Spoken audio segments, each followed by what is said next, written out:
Just Minding My Business Radio, where we are moving at the speed of God, learning what we didn't know we didn't know. I'm your host, Ida Crawford. And I'm your co-host, Ruth Haskins. So grab a pen and paper and get ready for information that you can use.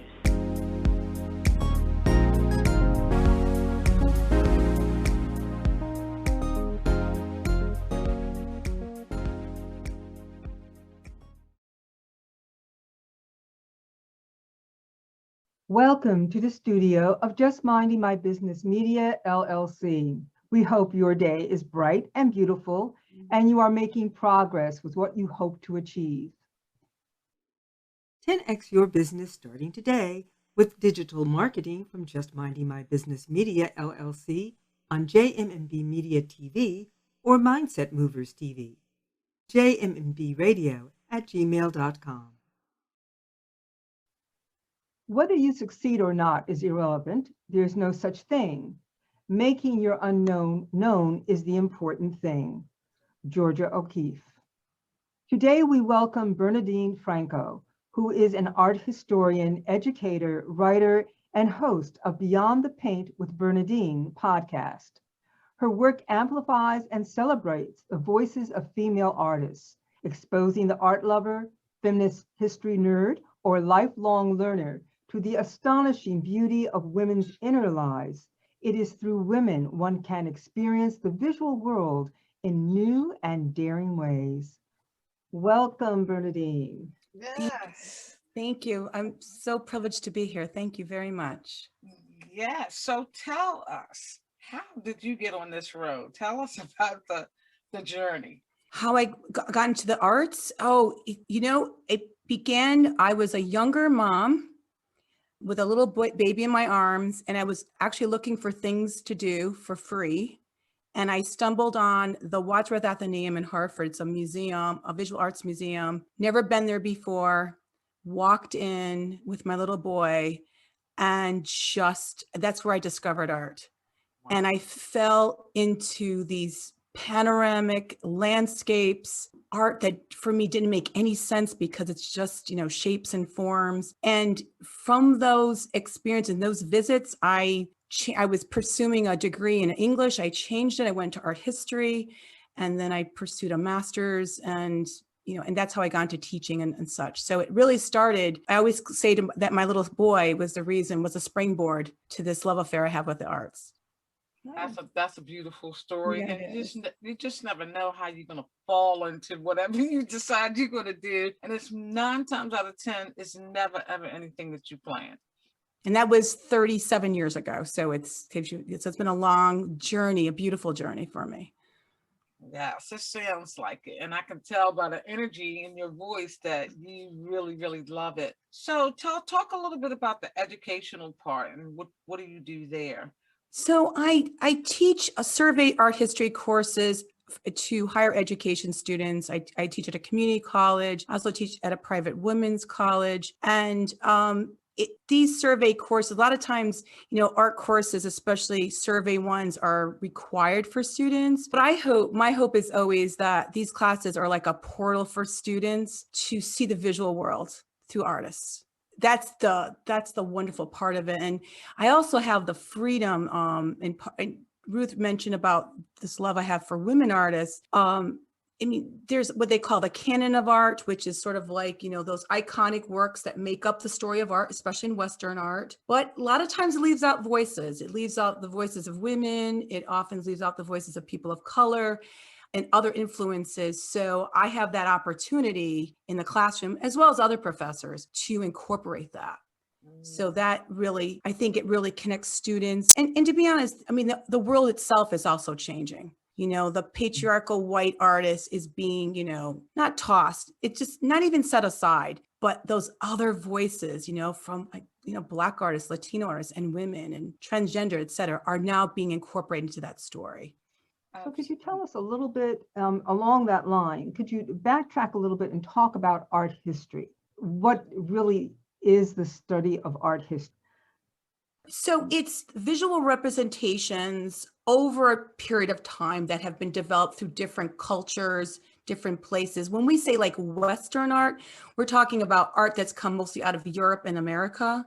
So to kind of go back a little bit, what I said before, we don't see Asian art as part of Western art. We don't look at art of Japan or even art of Africa. So Western art is basically, from prehistoric times, it's like a timeline, around 25,000 years ago to present, of art or works, objects of art that have been created and made over that timeline in those, mostly, like I said, in Europe and the United States.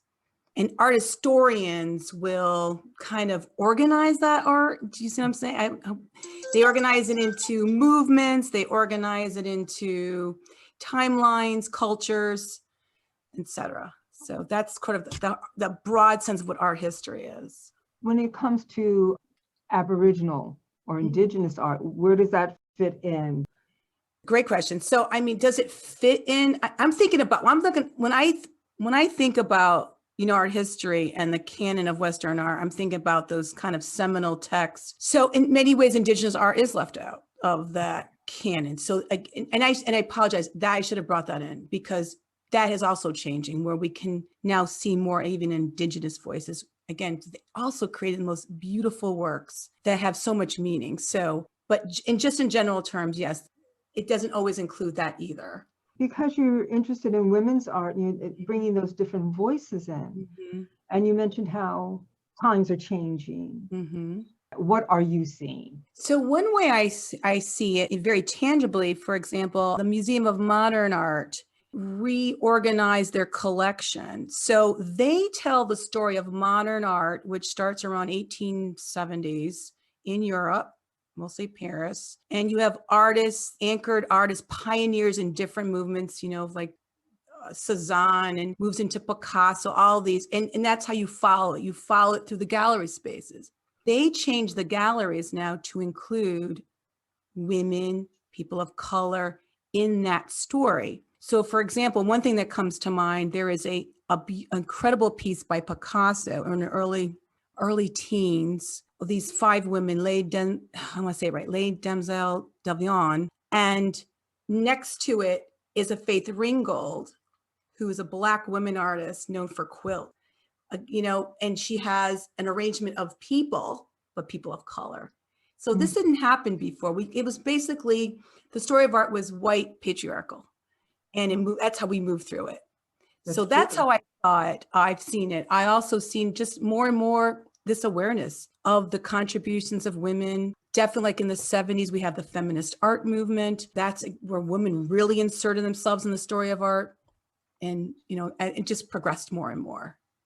So if you really wanted to get your feet wet in this new understanding of art and where it's going, is there some place that you would really direct people to your feet wet? Because there's just so many women that we don't know about in art. They're just names and works that we never heard of. That is a great question. I don't know if there's one place. I think you have to go to diverse places. I know, for example, the National Museum of Women in the Arts in DC, I mean, their whole focus is women artists. But, as we're chatting, like, for example, even the feminist movement of the 70s was basically white. So even they were strident women. I mean, I understand why they were trying to break that ceiling. But even at the time, and I don't remember the group off the top of my head, there was a group of Black women that came together to make art, in the 70s. So I don't think there's one real place. I think you have to kind of go out and seek it. You can look at major collections like the Guggenheim, the Metropolitan, definitely MoMA, but also West Coast museums like LACMA, the Broad. That's a great question. For myself, I know I go to many sources, but of course that's my interest. Yeah.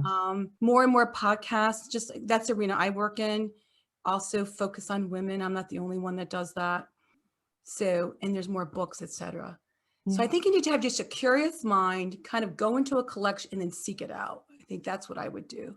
That's interesting, because there isn't, I didn't think there was, like a centralized, but there's just so many hidden gems out there. Yes. And sometimes they don't come to light except by quote unquote accident. You know, after someone dies, then all of a sudden their works are discovered. Not that that's unusual. You know, that's kind of the way art goes. Great art, you know, gets discovered sometimes posthumously. I think it's a fascinating thought that, first of all, that most art has been depicted through the eyes of Caucasians, males, Europeans, and yet there's so much art out there. And that's what we kind of enjoy. We call it folk art sometimes, like quilting or somebody else. There are just so many different ways, even basket weaving.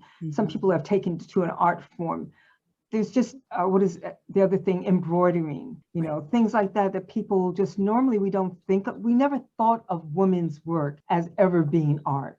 Yeah. You know, weaving. Exactly. My goodness. And there are women artists who kind of elevate that. I didn't mean to interrupt you, Ruth, I apologize. So there are women who are taking those kind of domesticated arts like embroidery, and they're elevating it into this fine art in which you're now going to see in museum collections. But it is women who are doing it. That's what, you know, Faith Ringgold is a wonderful Black woman artist who does. I have to investigate her. Oh my gosh, beautiful, beautiful, evocative, yes. So, you know, it's so interesting. Like you said, we don't look at women's domestic work as art.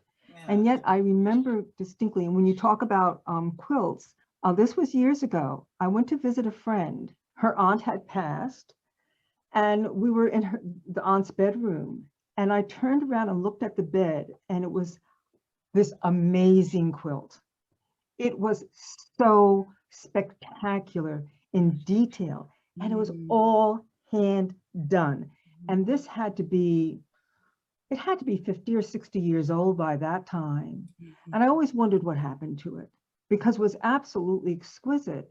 And it's, we lose that. We lose things. I know I have something that my grandmother made. It's a crocheted blanket, and it's over 100 years now. We don't treasure those things. You know, sometimes we forget, and we forget that women, in some ways, we make art every day. Yes, if we prepare a meal, that's true. We're constantly making art because we do things out of our own creativity. I was just marveling over the domestic art. Yes, my mom made a beautiful quilt out of old clothes. It was absolutely beautiful.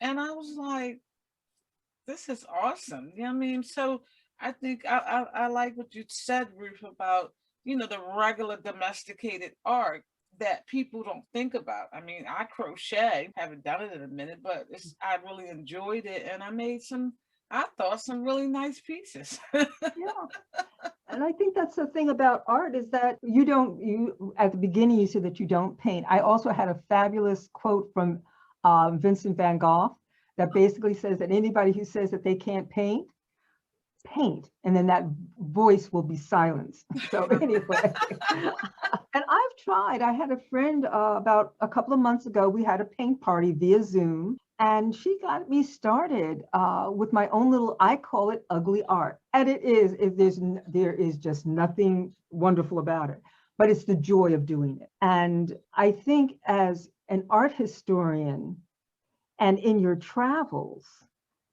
you must have seen some pretty amazing things that people said, oh no, I don't know, that's not my best piece. Do you mean from contemporaries or people who don't consider themselves artists?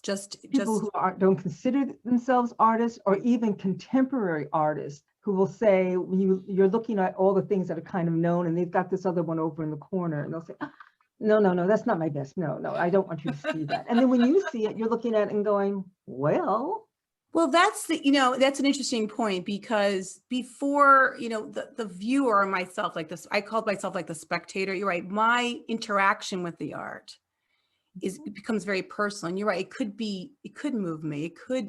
I could find meaning in it, even if the person who the maker is does not, and what you said before is so true, that we can all have creative lives. We can, and art is accessible to us even as makers, even if we never end up in a museum, so it's true. And I love that you cheerlead in many ways domesticated arts, which is because they're right, there was such much beauty. And for the women you chatted about, that created these beautiful quilts. I mean, they had to have some kind of aesthetic, an eye for design. Ida, you mentioned that you said your grandmother or someone in your family made it out of old clothes. Yes. She had to have a good eye for patterns, texture, lines, shapes. You don't just put it together. If there was any kind of sense of harmony, it's because of that. She was able to achieve that. Yes. I wonder. Was always an artist. She taught me how to crochet, and she always was doing something artistic, always. Did she go to museums? Was she inspired by museums, or do you think she was just inspired in her daily life and nature? And I think it was just her daily life and nature. Brilliant. That's so nice. Mm-hmm. Yeah, that's so nice. Wow. I wonder if that's what's going to fuel, you know, these kind of conversations that we're having right now. We've had this wonderful free period that's also been known as the pandemic. Right. But many people have tried new things. And I wonder what's going to come out of this. I wonder how many people are going to dip into their inner creativity and what's going to come out of it that's going to be indicative of this period in time. Because again, you said timelines. We have a year and a half here, probably going into 2 years of a unique period in human history. So I wonder how that's going to come up in art, be it in the visual arts or even in the other arts as well.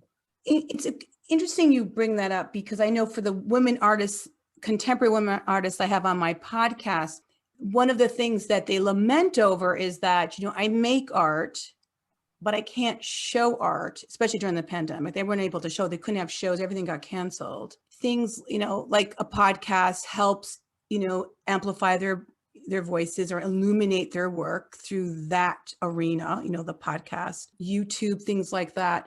But I think what the women have told me is like, it's helped them to make connections in a different way. So a lot of them use social media as a way to make those connections. So they are making, or at least the artists I know, they're making work. What the pandemic kind of took away though, is the getting people to be one-to-one with the work. Because to see it in a digital image is a very different experience than to be with it. You know, if I had a picture, for example, of the quilt, it would have been a very different experience than if I could see it, but even if I don't touch it. Yeah. So I think the pandemic, I know for sure that's one of the outcomes of it, or how it impacts artists. But I think you're right. I think for people who are not professional artists, who are not studio artists, I think they probably did, I don't want to use the word dabble, but, you know, maybe explored. I mean, we did hear a lot about like people started baking and cooking, and maybe in some ways, the pandemic forced us to become more inward. You know, I know for me, it was very painful not to be in a museum. For me, who thrives and really wants to be with the work, it was very painful. And digital images, they don't replace it. Even in my podcast, many times I said, you know what, I'm going to talk about this work, but I saw it in a book, or I saw it here, and you know, it's not the same thing.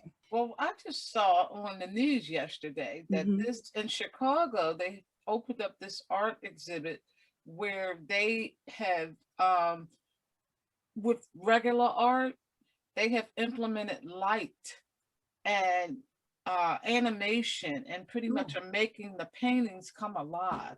It was the most beautiful thing I have ever seen in my entire life. I want to go to Chicago to see it. It was so different.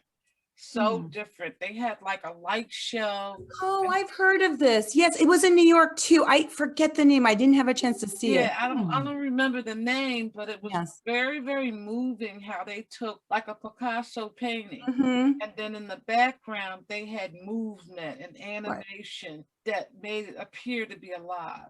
It's almost like a multi-dimensional experience. Absolutely. Of something that could be more static, you know. So it's that's pretty. Yeah, it's very interesting. That move again. It's probably also to draw in more people to the visual world, visual arts, and I think it's effective because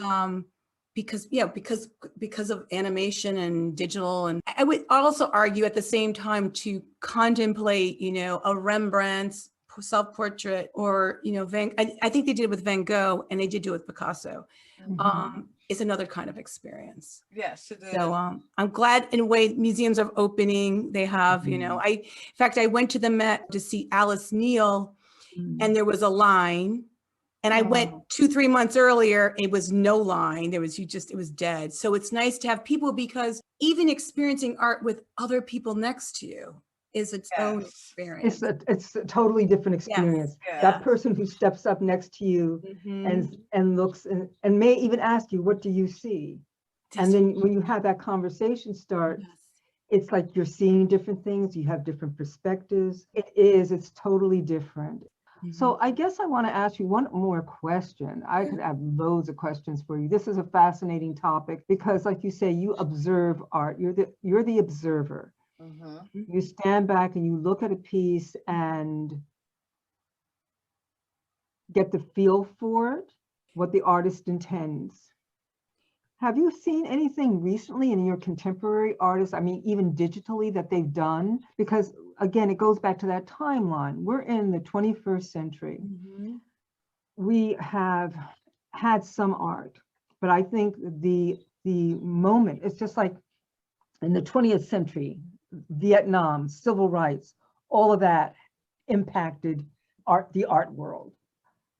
So now, what's going to impact the art in this beginning of the 21st century? I think cryptocurrency, I think crypto art is the new wave now. So crypto. What's that? So you've heard of cryptocurrency. Yes. You have the Bitcoin, right? Yes. There is something called an NFT, which means non-fungible token. And what it is, and in fact, interesting, I interviewed a woman, Nanu Burke. So she's a pioneer woman artist in the crypto art world. In just simplest terms, she has a piece of work and she creates a one-of-a-kind digital of that original work. And it's put, I don't know all the I don't know all the technicalities, but it's put on the blockchain in cryptocurrency. Usually, I think it's called Ethereum. And it becomes its own original piece. So if you look at it, they call it a digitized asset. So it is digital and it has movement. Sometimes she adds music to it. So one way to compare it is if I went into a museum and I saw that Picasso, and then I went to the store and I bought a print. So the Picasso is the original, it's owned by one person, but the print, many of us can own the print, but it's still not the same thing. Right. She had, for example, there was a work that's called Hickory. It was a commissioned work. And the way she paints, it's called channeling.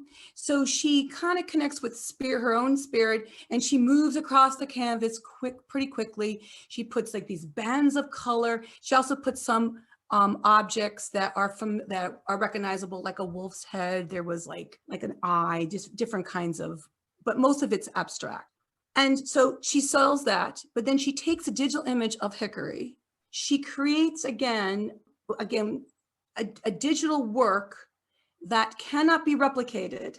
And that includes adding some music to it. And then she sells that. What's interesting is that in crypto art, it eliminates another kind of hierarchy, which is the art gallery, which is auction. She now can go out and she gets relationships with people. And through these relationships, she sells her work. And she's just one, and she's a woman. Her name is Nanu Burke. She's really interesting. Okay. So that's, I think, is what is on the cusp. And then for me, and I said this to her, who's somewhat of a traditionalist, who loves paint, loves the tangibility of paint, believes so strongly in standing in front of a work of art. And in whatever that's between me and that space, there's like a space between us. And what I receive from that work to now go to something digital, it was a jump for me. But I think that is where we're leading right now. Well, that's just my opinion. That's very, very interesting. Yeah. That is like interesting. To know more about that. And But what's the artist's name again? Her name is Nanu Burks, Nanuberks. Let me get the number. I did a podcast where she is on, I got to just get the number. I think it's 115. but I had a lengthy conversation with her. But yeah, she lives in Arizona, and she worked on this for many years, but she's considered a pioneer, a women artist too, which is cool.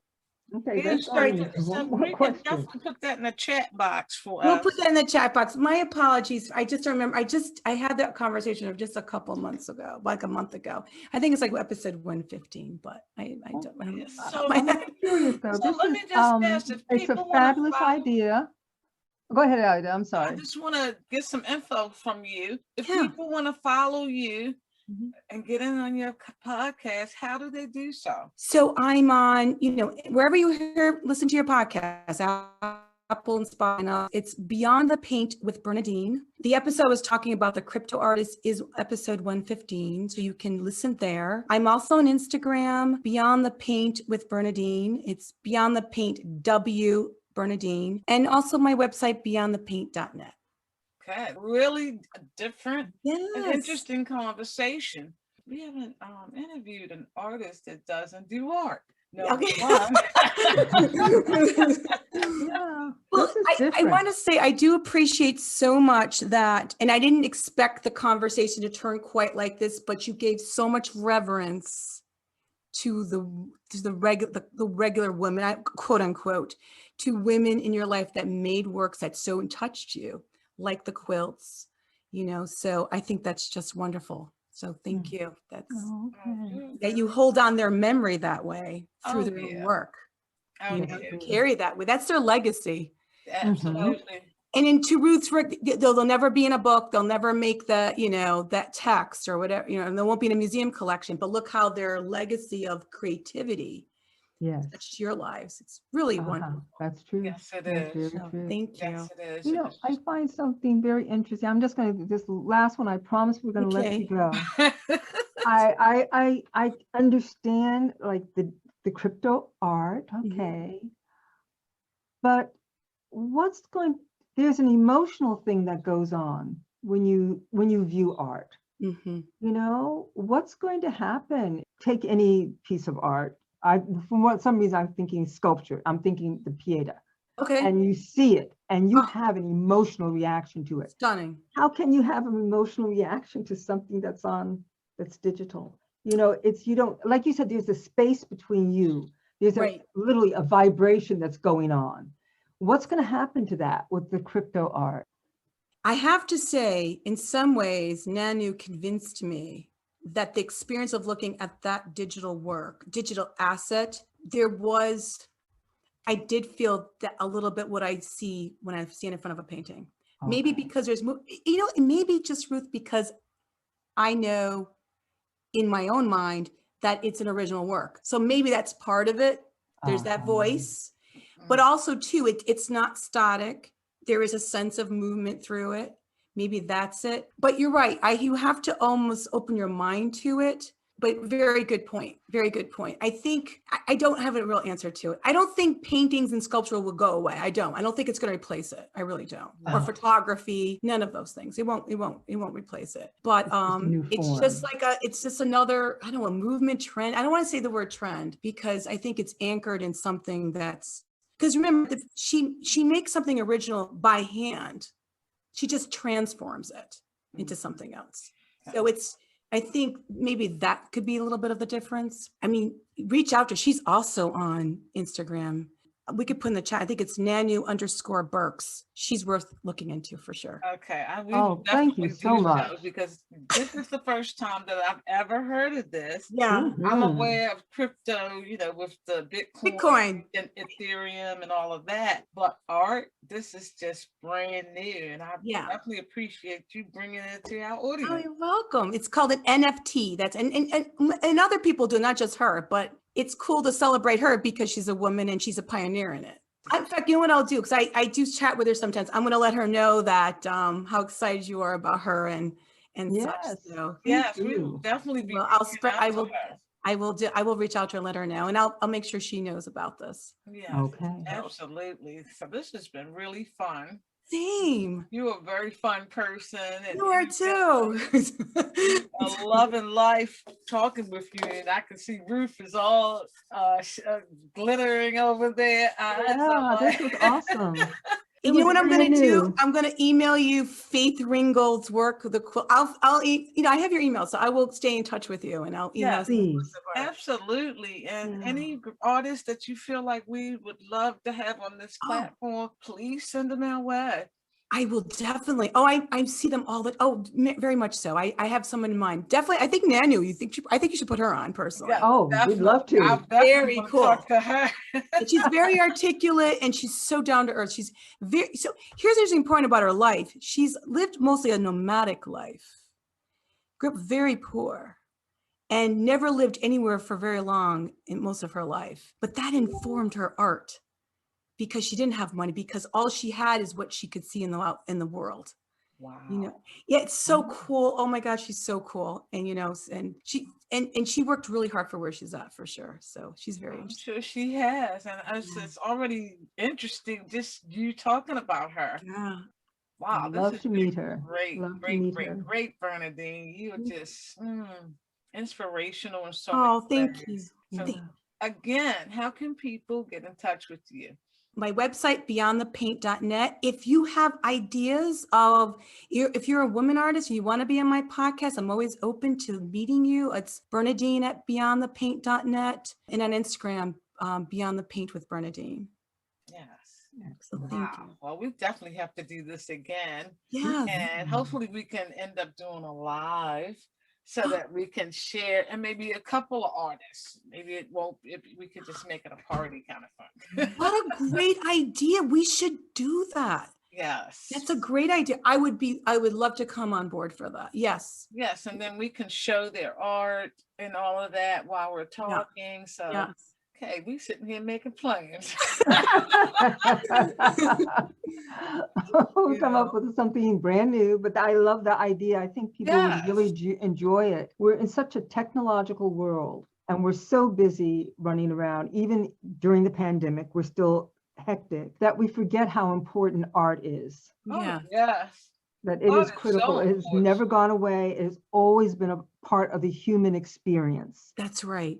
And to have someone who doesn't do studio art, but observes it, it's a different perspective. It gives us the ability to appreciate it and think about it and want to become involved and recognize that, art is everywhere. Depends on just how you're looking at the world. That's right. And women look at it from a different perspective, the feminine perspective. It's truly, honestly, Ruth and I, it's shaped who I am.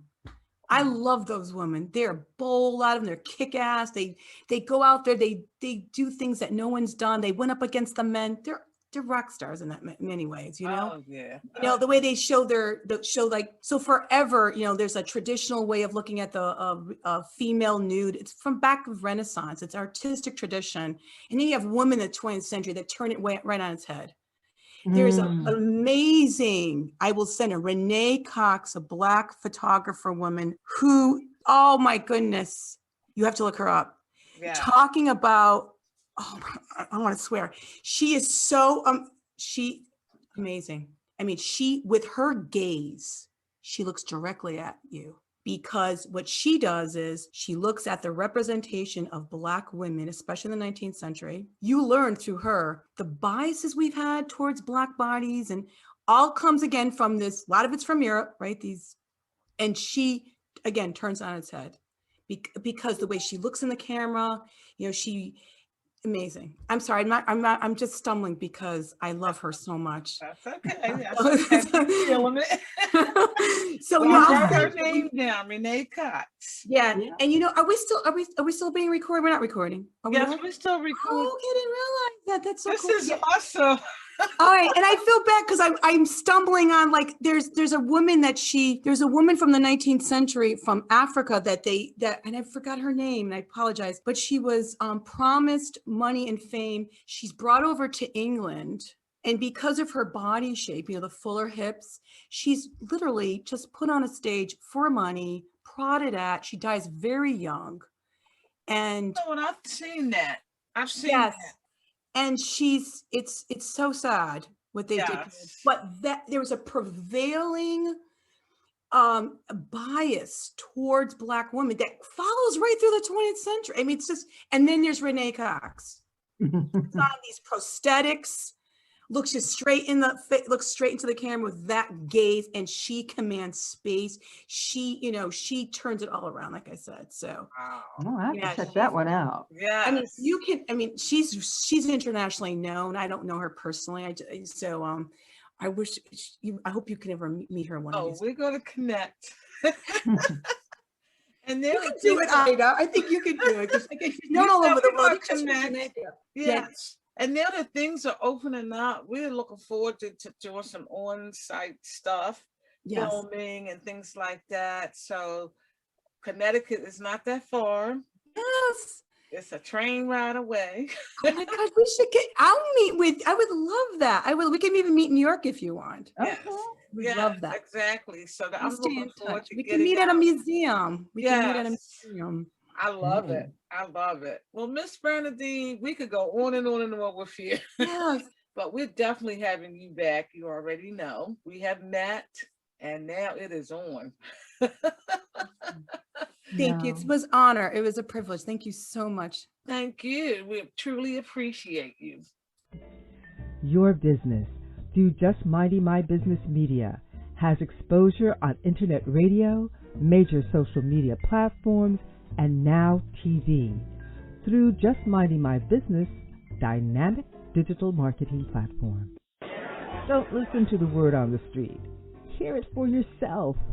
Visit jmmb.assistercircle.org to learn how you can take your business, your vision, to the next level.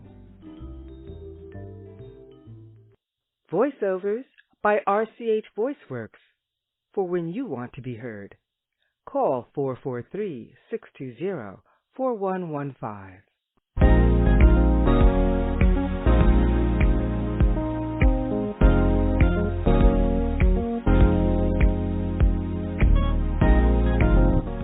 Thank you for tuning in to Just Minding My Business Radio. I'm your host, Ida Crawford. And I'm your co-host, Ruth Haskins. We hope you enjoy the show and appreciate you stopping by. Many blessings to you and yours.